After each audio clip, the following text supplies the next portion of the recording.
Hello and welcome or welcome back to the channel of Delusional Theories, and today I bring you a very useful video because that last season was let's all say it together, mess. It was a mess. But I got you. Hopefully this won't take 2 hours, you will know by now.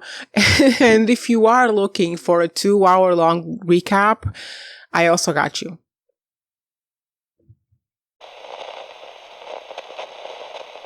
Before I do the actual recap, which by the way is going to take us all the way to the foundation of the BAU,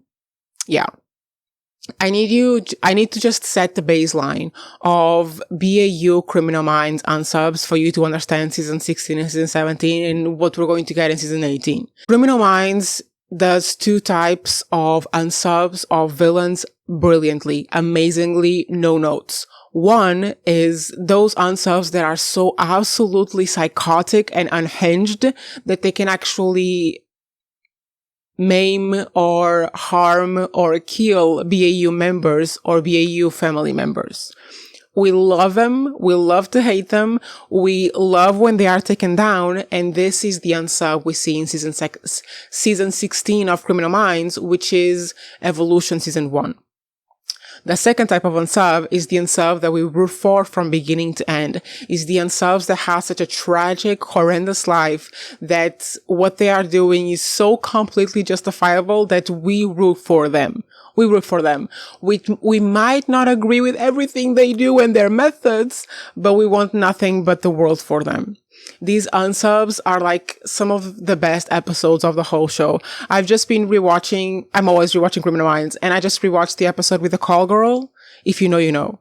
These unsubs, this type of unsubs, are the unsubs we see in season 17, the one that I'll be recapping today. I will have to touch on some stuff from season 16 because Voit is just always there, apparently, and is even there in season 18 if you watch the trailer. Yes, I will break it down soon for you because I'm here for you. Now, to recap season 17, yes, we do have to go back to the foundation of the BAU, because all the way back then, when baby boy Gideon and baby boy Rossi were founding the BAU, they were asked to write a very specific paper.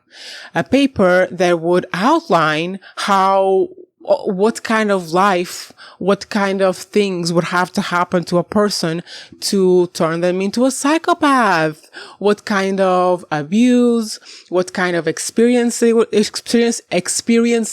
would have to become a psychopath.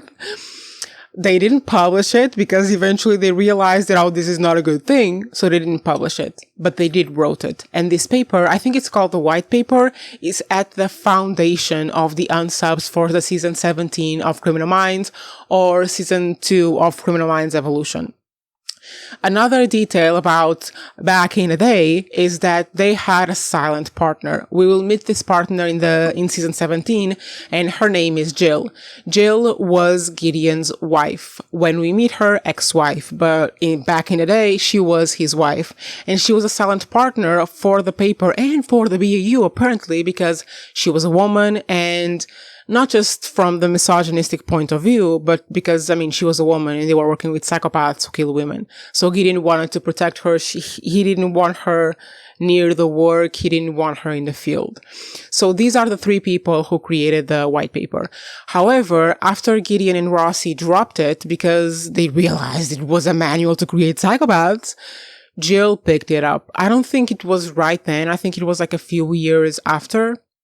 She picked it up and she used it as a guideline to do exactly the opposite. She used this paper as a way to work with these kids to bring them to a facility that would give them all the help, treatment, and support they needed. This was Jill's big idea, to use this profile, this guideline for psychopaths to identify kids who were in the risk of becoming callous, antisocial, and all that stuff, and intervene on them, give them the help and support they need to be rehabilitated, basically. So eventually they came to some issues. I don't think it was publicly funded, and some private company bought this whole plan, this whole shit to create this facility, which was being called Stewart House. We will hear about this again. Stewart House to build this program. But before they could implement it, Jill went all the way up to the point where she was starting to get profiles of kids, where she had files of kids that she was identifying to put in this house to help them, like to help them rehabilitate and have a proper life. And she got that far, but then she stepped away from the project because there were like differences in methods or what they were doing, whatever. Jill, I don't think she agreed with everything and she stepped away. I don't remember exactly if she stepped away or if they pushed her away, but it was something like that. She wasn't working on it anymore, but they continued. Except instead of creating a paradise rehabilitation house for troubled kids, they created basically a torture camp where they would send these kids or recruit these kids with the assumption that they would help them. But instead they just used the white paper as a guideline to torture them even further to make sure they would create the goddamn psychopaths that they could then manipulate into doing their bidding. And I know what you're asking. Who is behind this private company that bought Stewart House? Well, I will tell you. I will tell you, because this turned out to be the main villain of the show, because these kids that are like the psychopaths that eventually become the henchmen of these men, were the kind of unsubs that we love to support, that they have such a hard life that we are rooting for them. But then the main villain, the guy behind, paying for all this thing and making sure that he transforms this supposed rehabilitation house into a torture camp, this is the main villain. And he gets introduced. Guess. I'm not going to tell you. Guess. Tell me in the comments, how many episodes before the end of the season does this man get introduced? Let me know. So this man buys a Stewart House, gets the whole staff to go to do his torture camp shit, and he wants to turn these kids into psychopaths, basically by using the ideas of epigenetics to kind of transform their genes and make them unable to feel empathy and make them like pure psychopaths and potential future assassins. And the way he's going to do this is by manipulating them with a conspiracy theory, and I will get to that as well. So while the BAU and Jill are going their merry ways, a lot happens at Stewart House. The BAU and Jill won't meet the Stewart House and the Stewart House inhabitants again until season 17, potentially the very end of season 16. So what happens at Stewart House? Well, they get these kids that Jill profiled and Jill got together for the rehabilitation program, and well, they do torture camp shit on them. And the kids are called Gold Star. They are the Gold Star team. The Gold Star team is made up of Damien, Jade, Hayden, Dana, and Pete. These are the 5 OG Gold Stars. These are the ones that Jill recruited for the rehabilitation program. These are the ones that were tortured into submission. Apart from beatings, electroshock, and probably other physical punishments, the girls, at least Jade that we know of, were being SA'd by the man who bought all of this, whose name is Frank Church. Frank Church is behind the company, the private military company who bought the plan and who owns Stewart House. He was behind all of it, and he was SAing Jade and potentially Dana as well, while they were at Stewart House, while they were still teenagers. And they don't know who Frank Church is. At this point, he's behind everything. He's paying for everything, but these kids don't know who he is, don't know he exists, don't know he is the responsible person for this. The only kind of a hint that Jade has towards about these essay episodes are nightmares, because while it's happening, she's drugged and out of it, but she still has nightmares with it, and she just can't figure them out for the longest ass time. But we will get to that as well. So the way that Frank Church gets to manipulate these kids and to turn them into assassins before they cross the BAU's path is by faking an intervention towards the staff of Stewart House. So he bought this program. He bought Stewart House. He made all of this happen. He told the staff to torture these kids, to treat them like that. He made his mercenary buddies, his employees of this private military company, aid him in essaying these girls, these women, and they didn't know anything. Like none of the Gold Star team members knew who Frank Church was. So one day he just went in with his mercenaries, he liberated them from Stewart House, and he fed them a conspiracy theory. He made the Gold Star team believe that the people behind Stewart House was the government, was the FBI. Well, at that point, I don't think they knew it was the FBI. I think Frank Church fed them a pretty generic conspiracy theory. He basically said, I am from the private sector and I know that the government is involved in what happened to you, but I'm going to take you out of there. Come with me. And they are vulnerable. They have been abused, tortured, all that stuff. And someone is coming to save them. Of course, they believe him. So this is the conspiracy theory that he feeds the Gold Star team to get them to obey him and to do his bidding.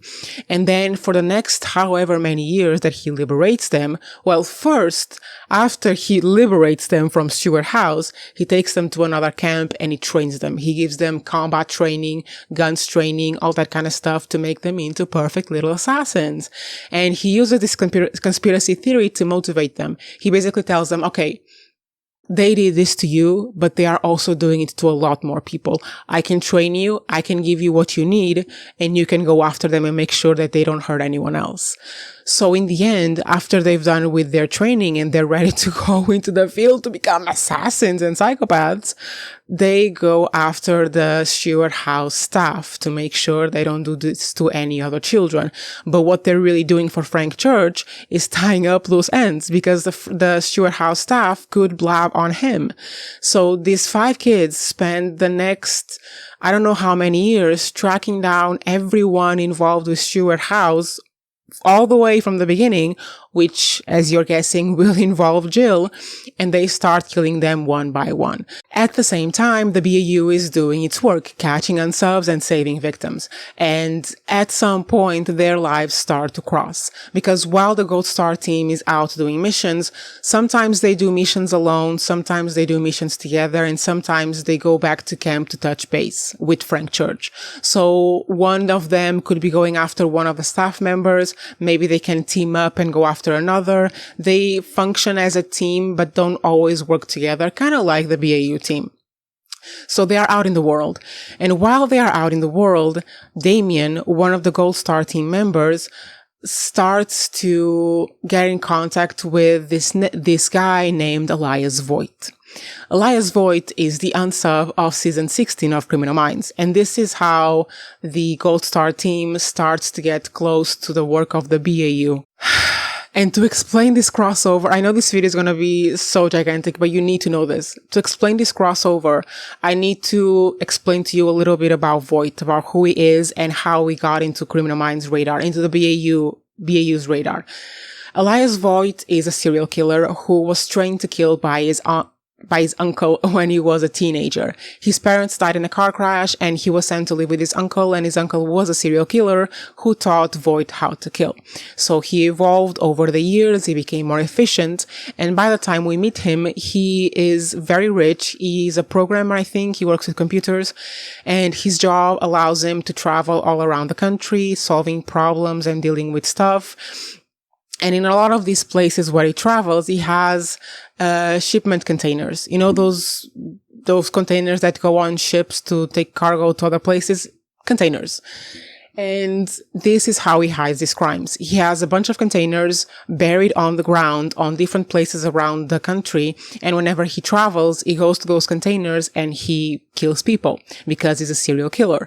And because everything is hidden in the ground, he never gets caught. Like there's no burial site. He puts all the skeletons there, and he doesn't even have to deal with the rotting smell or anything because he has so many of these goddamn containers that he can just go somewhere else, you know? I don't think he has that many. He has a few. I think in the show we find out about 2 or 3 containers. But yeah, this is Voit. However, something happened that stopped Voit from doing his little business, his little side business, his little murder business. The pandemic. when the pandemic happened, he could no longer travel. So he didn't have access to all these containers, and he couldn't kill with this security, with this safety. So he didn't have anywhere to release these urges. So what Voit did was create a network of serial killers on the dark web. Yes, he became daddy to serial killers on the dark web. And what he did for them was basically be their mentor. Not only did he mentor them in how to not get caught and how to most enjoy the kill, he created these little boxes that he called kill kits that he would mail these people so they would have everything in their kill kit to be able to kill their victims without impunity, without being caught. And this is the place where Damien and Voit meet, is his network of serial killers on the dark web. In this network, his name is Sicarios. So the case from season 16 that we see playing out is the case of Sicarios, where at the season finale, they find out it's Voit. It's Elias Voit. And while on the network, while Damien and Voit are chatting, they trade stories, they learn what happened to each other, how each other grew up, what happened to them. So Damien learns everything about Voigt's uncle, and Voit learns everything about Stewart House and Gold Star and the conspiracy theory that he was fed about the government being behind the Stewart House and about them, killing all these people to save the children. And Voit in his dark web knows a lot. He knows a lot. So at some point, he comes across this information that a strike team has been sent to take out the Gold Star team. And I know at this point you're asking, another team, we get the BAU, we get Voigt's network of serial killers, we get the Gold Star team, and now a strike team. Who is this strike team? Let me tell you. This video is going to be so long. The strike team was hired by Frank Church because the Gold Star team is getting to the end of the list of the staff members of Stewart House, so they are going to become the next loose ends. So Frank Church hires this strike team to take down the Gold Star team and tie up all loose ends. Frank Church pays the strike team through escrow accounts that he pays someone else to set up. This person, this middleman, this money man is Gaspar. Frank Church pays Gaspar to set up escrow accounts to pay the strike team to take out the Gold Star team. Did you get all that? But yeah, he pays this man to take out the strike team. Voit finds out and he tells Damien, there's a strike team after you. I don't know who hired them, potentially the government, because this is Voigt's shtick. Voit only shares the information that is useful for him to share. Everything else, he doesn't say a thing about. So he tells Damien that there's a strike team after him, but he doesn't tell him who sent them, even though he knows. So Damien is like, okay, thank you, my man. Thank you, baby boy. I'm going to go after them. And this is when the Gold Star team starts to cross paths with the BAU, because Damien goes after the strike team and he starts killing the strike team at the very end of season 16. And at some point, Emily notices and starts getting on the case of the strike team even before they are a strike team. And the reason she gets on the case is because of the Gold Star team's calling card.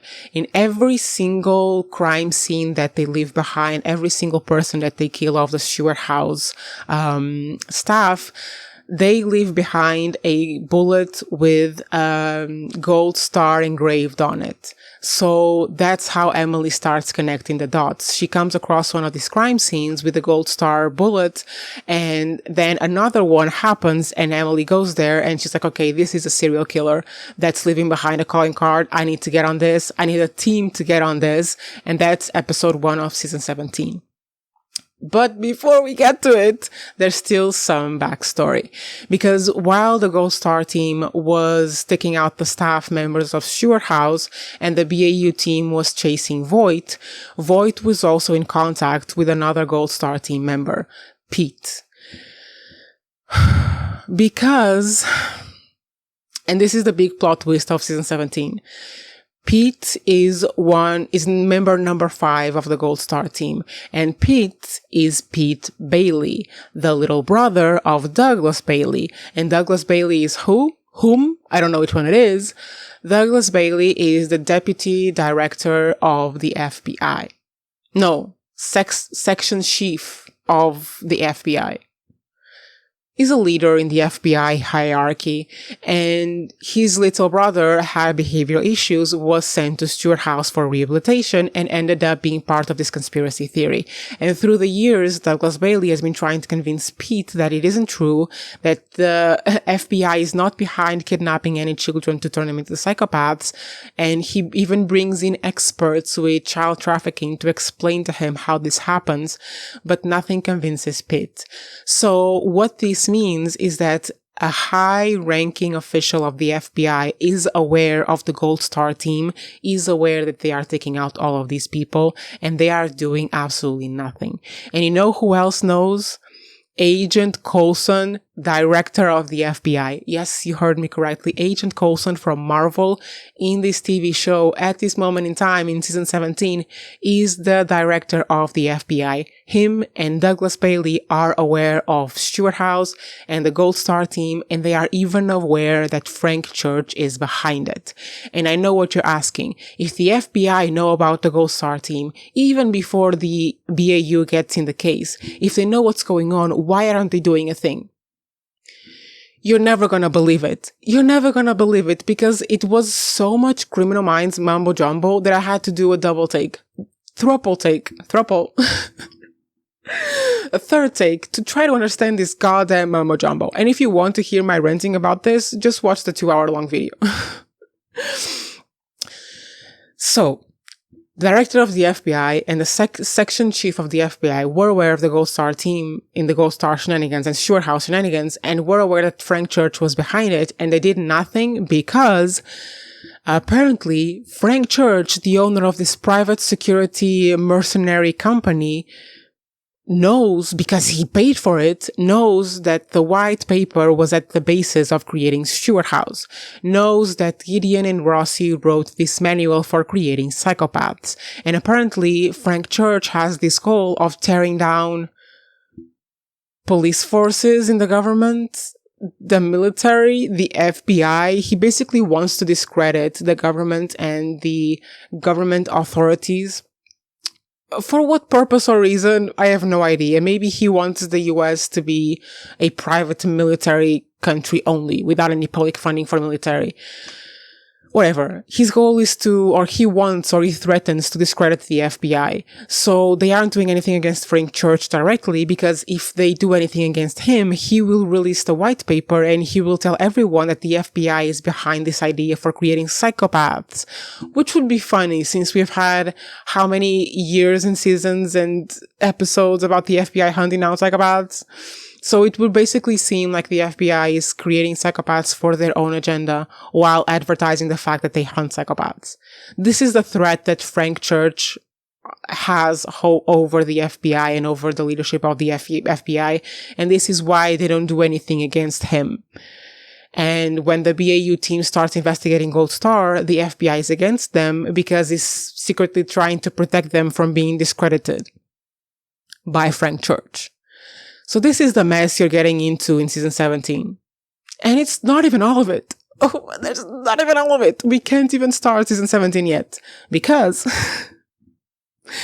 while Pete, the brother of Douglas Bailey, was doing his little shady business, killing staff members of the Stewart House together with his Gold Star buddies, Douglas Bailey, as I said, was trying to convince him that he was wrong and was trying to help him. So he would send them videos. Like from now and then, he would touch base with his brother, send him videos, ask him how he is and whatever, update him on his life. However, Pete started doubting if these videos were authentic. He started thinking, being suspicious of the fact that maybe the FBI was altering these videos to try to send him messages, to try to, I don't know, alter his perception of his brother or something. The videos were being altered, but in fact, they were being altered by Frank Church to make sure that anything that Douglas said to his brother, any secret messages, wouldn't pass, so that Pete would never learn the truth about the conspiracy theory that has him killing people. But Pete assumes that these alterations come from the FBI, not from Frank Church, because that's the whole deal with this plot line. So what Voight does for Pete is build him an algorithm, silver bullet, that unmasks these little changes in the videos and enables Pete to see the original version of the video. Now, this is very innocent because the videos that Douglas was sending Pete were just normal videos of him talking to his brother, but the silver bullet will be used later on by Pete. So just remember that. Voight was in contact with Damien and helping Damien, and was in contact with Pete and helping Pete. And that's the full relationship between Voight, the Gold Star team, and Voight in the BAU. By the point where the BAU is getting super close to catching Voight, Voight is holed up. This is season finale of season 16. Voight is holed up in this house with his family, and he's on the phone with the BAU team and with Douglas Bailey. And Voight, being the little menace that he is, he says to the team, because it's a call on, like, everyone is listening to the call. Like, it's the BAU team listening to the call, and it's Douglas Bailey listening to the call with Voight. So Voight says something like, if you do this and this and this, you might get the gold star, which is basically a signal to Douglas Bailey for him to tell him, I know about your little brother. I know. Do you want me to tell everyone? You better meet me here alone. And that's what he does. He meets Voight alone. Voight never asked for it, by the way. It just said gold star, and Douglas Bailey knew. He had to meet him alone to find out what he knew about gold star, which is everything. Voight knew everything from the beginning. But anyway, Douglas Bailey goes to meet Voight alone, and Voight shoots him in the head. And that's where season 16 ends. Voight shoots him, Voight gets caught, he goes to prison. However, when Pete hears about this, and he hears that Voight was to blame for killing Douglas Bailey, Pete doesn't believe it, because Voight has been helping Pete, he has been helping Damon, he has been helping them. So when the news shows that the BAU team, the FBI, arrested Voight for killing Bailey, Pete thinks, oh, they're framing Voight because Voight is my buddy. He would never do that. And he immediately starts investigating the BAU. And because Emily is the chief, like the boss of the BAU, he starts targeting her. He thinks, okay, she killed my brother. I'm going to go after her. And this plays out in season 17. Now, with everything that we know, we can go to recapping season 17 because the amount of backstory that I have to give you before we even start season 17 is insane. So the rest of season 17 is not going to take that long. Okay, I got you. But you needed to know this. Okay, season 17, first episode, State of Play. It's so much that I made a list, okay? So Voight is in jail. He was arrested for all of his crimes, which he is not confessing to because they don't have that much evidence on him. Pete is after Emily and getting involved with one of the greatest characters in season 17, which I will talk about. Damien is currently hunting the strike team. He has already killed 3 of them, and in the first episode is killing the 4th. Jade, Hayden, and Dana are still hunting Stewart House staff, which we will see again in this season. And the BAU starts investigating Gold Star because Emily gets a call for the 4th strike team person who is killed. And she sees the bullet with the Gold Star on the bullet, and it's their calling card, so she associates all of these deaths and starts investigating the case. Voight becomes an informant to the BAU because Voight is they don't have that much evidence against Voight, as I said. And pretty much all they have is that he was in contact with some people on the dark web, which they can't prove that he did anything for them because all those conversations where Voight was mentoring them happened outside of the dark web. He only connected there. Like that, nothing incriminating happened in the network. So they don't have that much evidence. The only evidence that they have against him is the fact that he took Rossi hostage and trapped him in one of his containers. And Voight is just spinning a web of lies. They don't have any evidence to the fact that he is sicarios.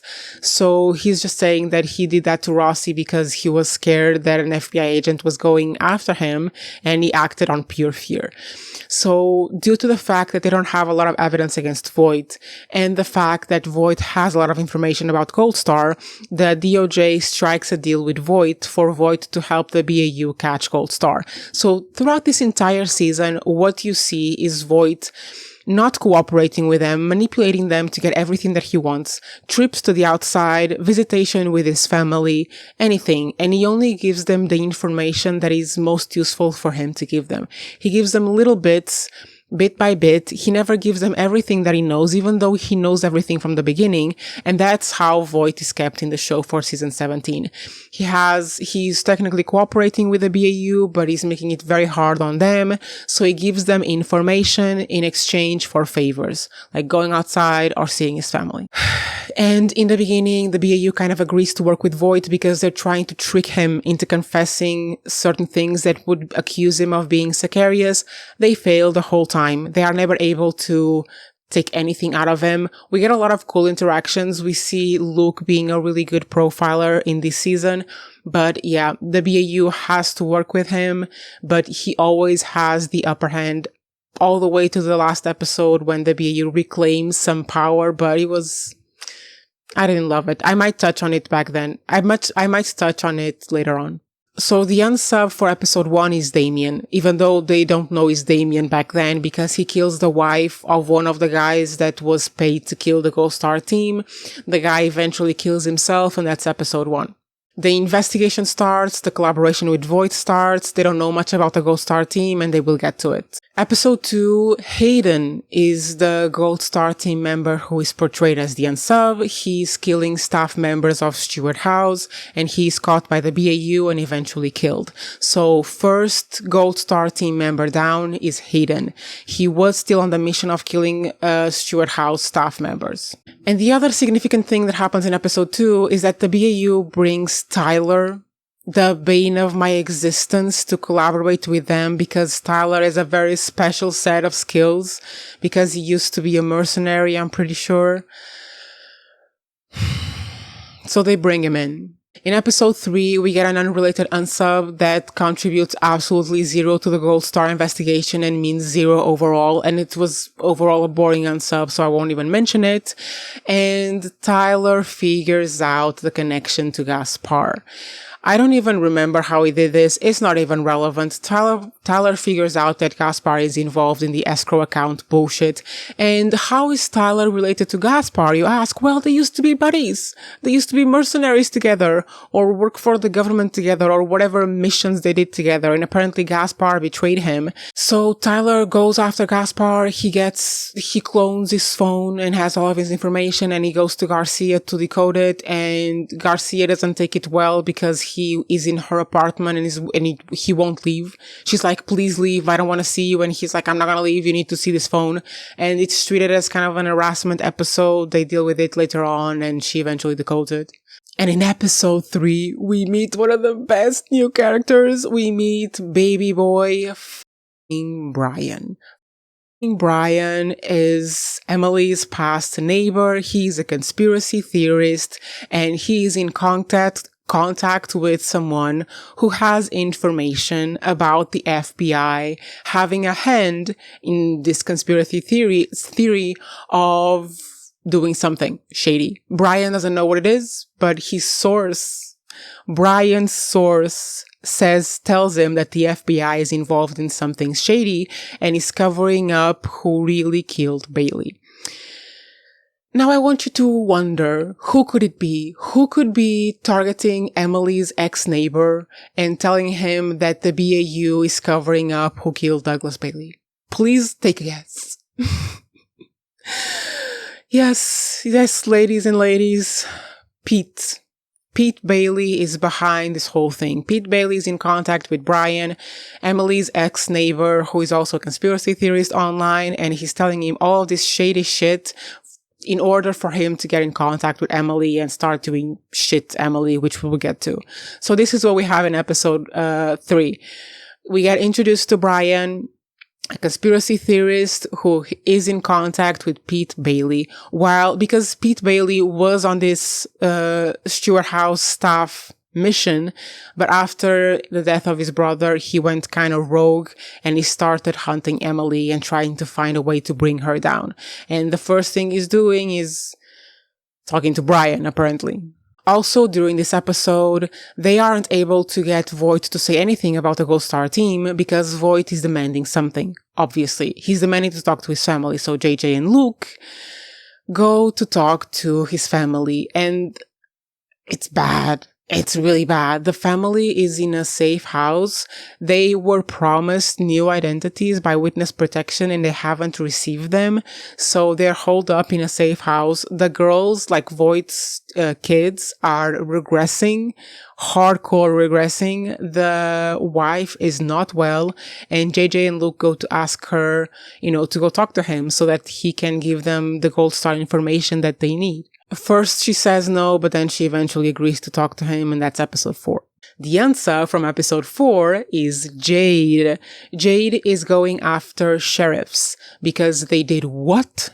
Security detail at Stewart House. Yes, sheriffs were making sure that kids were being tortured and abused and essayed at Stewart House and being paid by Frank Church to do it. Oh, don't you feel safe with the police force? And one of those sheriffs was who? Jade's father. Jade's father. And this is one of the sheriffs she goes after and eventually kills. And one other thing she does to him that all the Gold Star team members do to their victims, which is their signature, is kind of destroy their eyes. Like, she does it with a tattoo needle. She pokes them in the eyes until they're blind. So the Gold Star bullet is the calling card. The destroying the eyes is the signature, because it's witness the crimes that were done against us. They take out their eyes as kind of a symbol to the fact that no one saw what happened to them at Stewart House. Oh, I forgot to say this, but in episode 3, Brian calls Emily at the very end of the episode, and to meet up, to talk. And by the time Emily gets there, Brian is being punched and kicked on the ground. And as soon as she arrives, the attackers leave. Then 2 seconds later, the police arrives and Brian says that Emily punched him to the ground. So he blames Emily for it. Emily goes to jail. Her picture goes to the papers. And this is the beginning of Emily takedown, apparently, because Brian is working for who?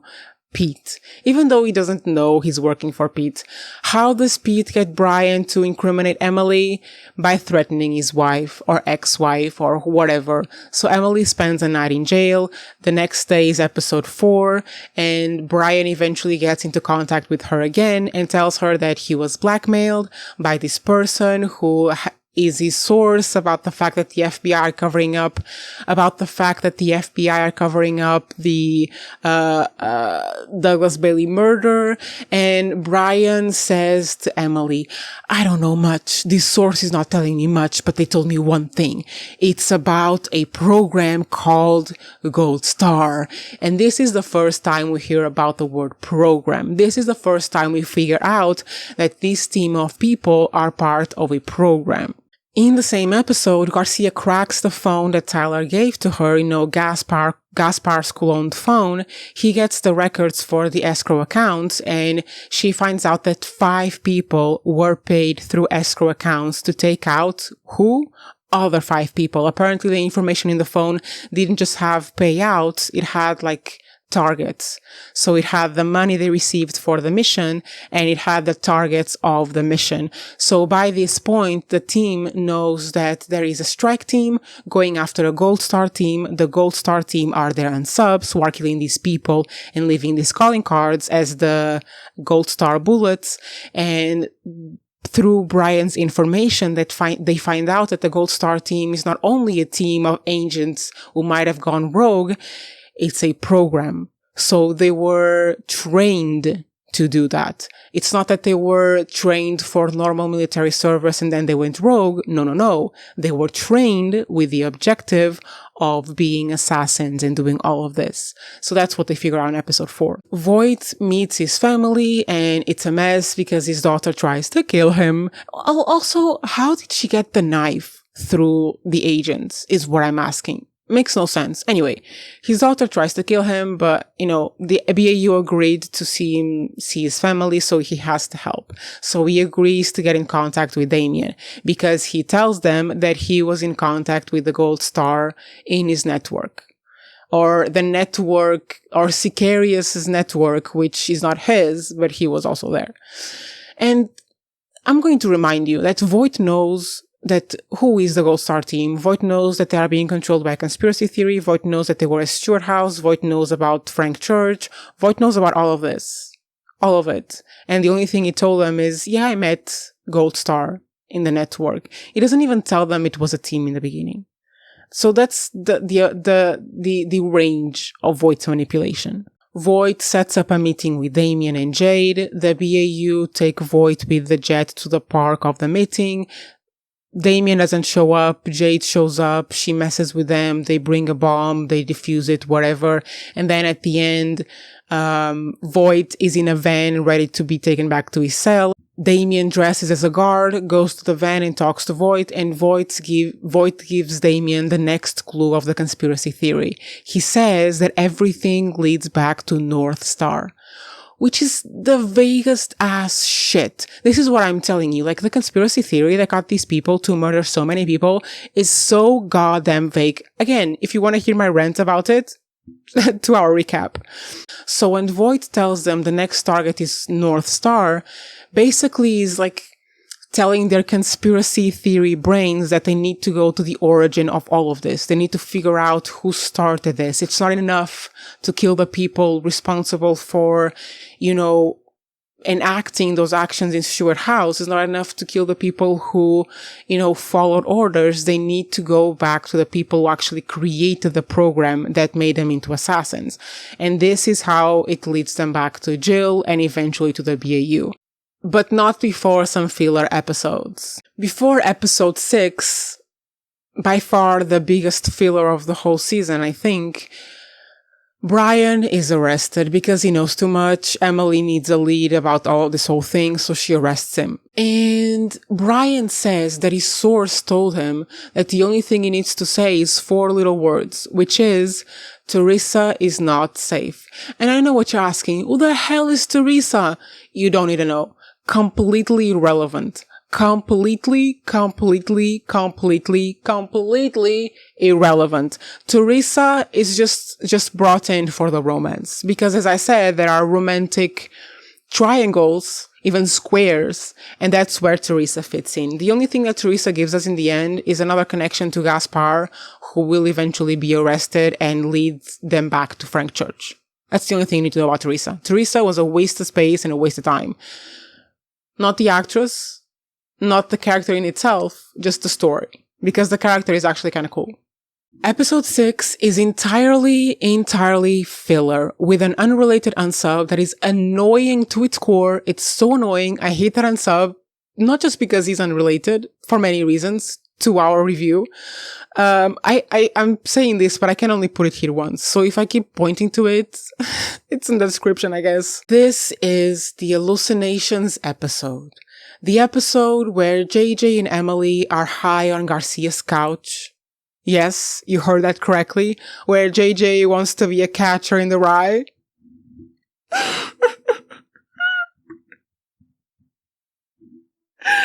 Emily just wants to quit the FBI and go catch all that rye.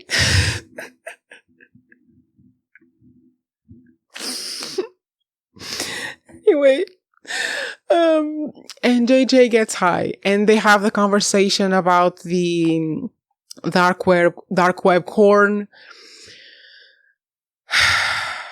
And while they are having THC-induced hallucinations, Rossi is having PTSD-induced hallucinations because this entire season, Rossi has been dealing with PTSD from being locked in the box by Voit.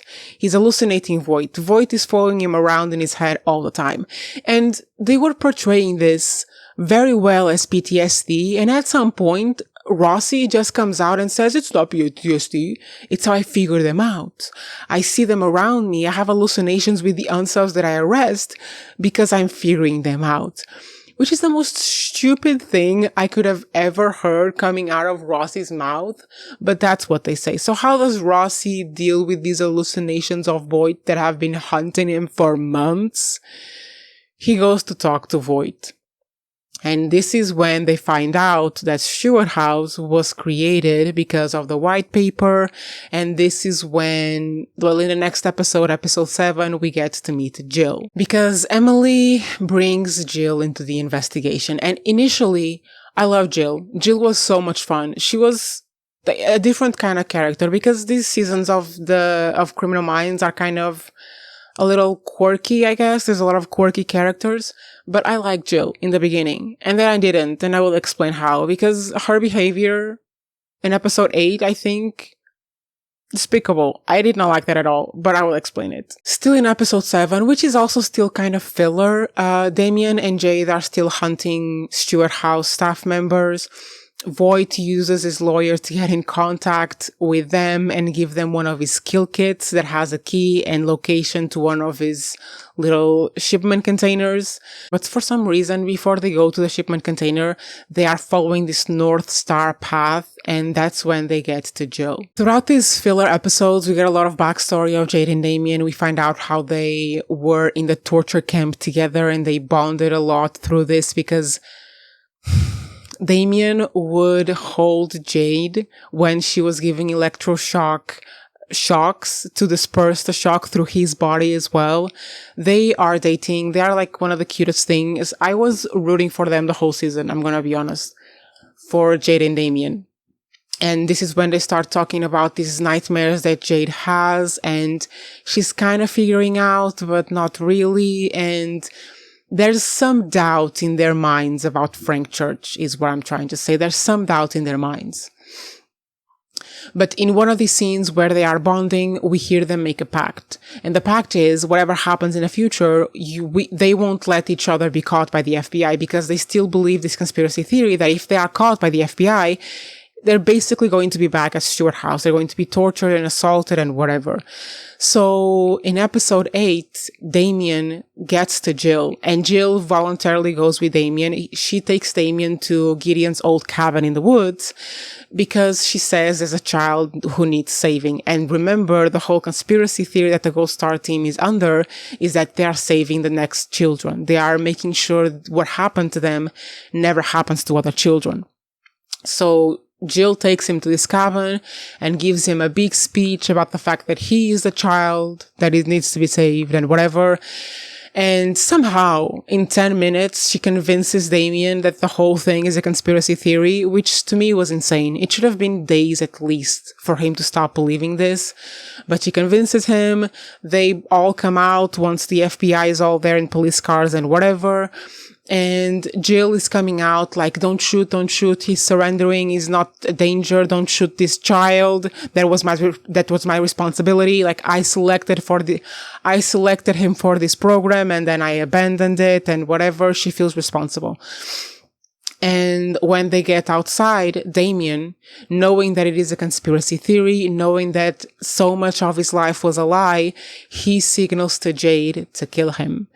So Jade doesn't know anything. Jade doesn't know that it is a conspiracy theory. Jade doesn't know the conversation he had with Jill. She doesn't know anything. She thinks she's killing Damien because the FBI is about to take him and start torturing him again. So she shoots him. And this is the most horrendous, heartbreaking scene of the entire season. It was so well done. It was beautiful because bane of my existence, the scene where Damien is shot and Jill just goes hysterical, crying over his corpse as if she had known him forever. All the while, Jade has to run away, cover her mouth so she won't scream and give her position away. And then at the end, we see like a big ass scream coming from her, and it was heartbreaking. They did the unsubs you root for so well in this season. Heartbreaking. And that's the end of episode 8. In episode 9, Jade and Dana reunite. They head to North Star, which is the coordinates in Voight's little kill box. They get to the shipment container, and I need you to guess what's inside. I need you to guess what Voight's North Star is. Guess. It's a murder board. Yes, a murder board, an investigation into the BAU. It has their pictures, it has their information, it has everything about the BAU. So basically what Voit is trying to tell Jade is North Star is the BAU. The people behind the program that made you victim in Stewart House is the BAU. The final target of your mission is the BAU.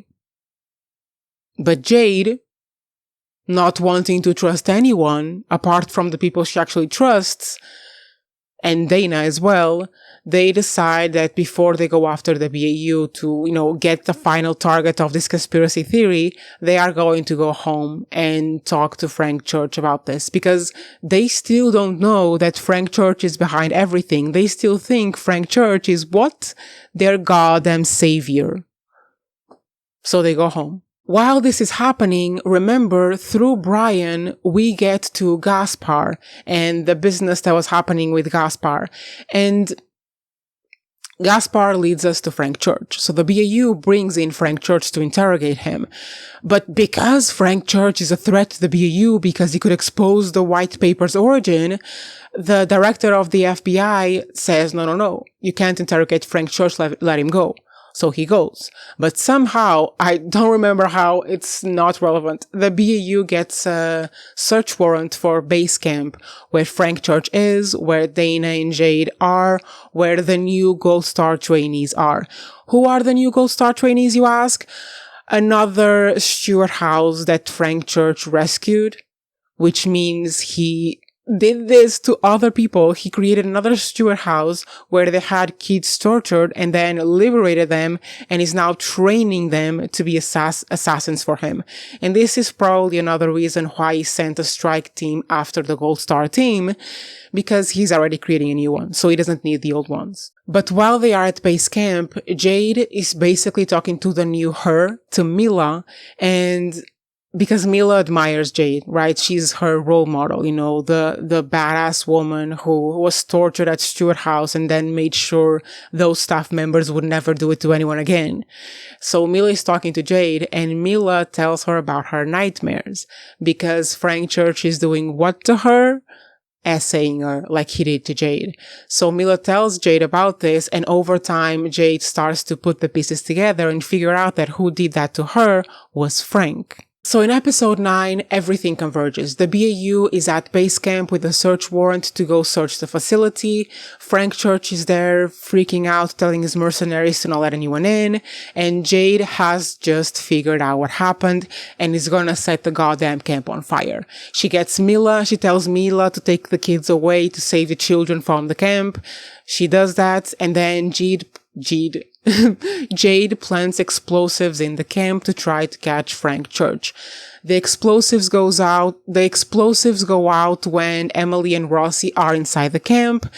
And that's the end of episode 9. We don't know what happened to Jade. We don't know what happened to Frank Church. We don't know what happened to Emily and Rossi. We know what happened to Dana because as soon as Jade and Dana arrived at the camp, Frank shot Dana in the head. So at this point in time, the only two surviving members of the Gold Star team are Jade, who is exploring the camp, and Pete, who is MIA. In episode 10, we find out where people are, and I was expecting for someone to go to the hospital at least, but no.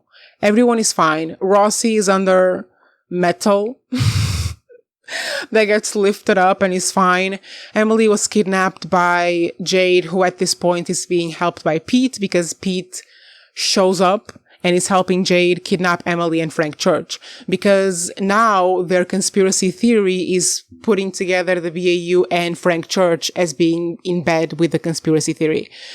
So Jade kills Church for the crime of pedophilia. Thank you for that, Jade. Very much deserved. And then they are doing a trial on Emily. Like, they have Emily kidnapped and are trying to get her to confess to being behind the conspiracy theory that bred the Stewart House and being behind Douglas Bailey's murder. So this is the whole shebang, right? It's the final episode. Emily is kidnapped once again, and the unsubs, which aren't really the unsubs, they are, but they are the good unsubs, I guess. Jade and Pete are trying to get Emily to confess to all these things. And the thing that truly breaks them in the end, because the BAU is outside. You know, they're about to come inside. Jade and Pete have set explosives so that when they come inside, they all blow up. It's a whole thing. They eventually figure everything out. Voit kind of helps, kind of doesn't help. He does help. And the way that the Pete and Jade finally understand that Emily isn't behind any of this is through Voight's silver bullet. Through Voight's silver bullet. Because Garcia gets a video of Voight confessing to killing Douglas Bailey to play in front of Pete. But Pete is like, no, it's an altered video. I know that Voight didn't do it. So then Jade proposes that he use silver bullet to decode whatever parts of the video could be altered to pass him the message that Voight confessed. He uses the program. It turns out it is the original video. Voight confesses to killing Douglas Bailey. They see that it's Voight in the video. Eventually the team outside figures out that there's an explosive. They find another way in. The Emily talks Jade down from it. Jane kind of admits that she kind of knew all along, but she didn't want to admit to herself that it was the truth. They take Jade in. Eventually, Jade is reunited with Mila. It's implied that they will, try to rehabilitate these women. And all I want is for them to be back for season 18. But this is basically everything that happened. What was the Gold Star team? What was Frank Church and the Strike team? How Voight was involved? How they ended up catching the Gold Star team and figuring this whole thing out? How Pete was involved? How Brian is involved? This is it. The whole goddamn mess of it, this is it. If there was any part of it you couldn't understand, I'm so sorry. I won't be repeating it, but you can watch from the beginning. Or again, you can watch my 2-hour video. Put it on as you are cleaning.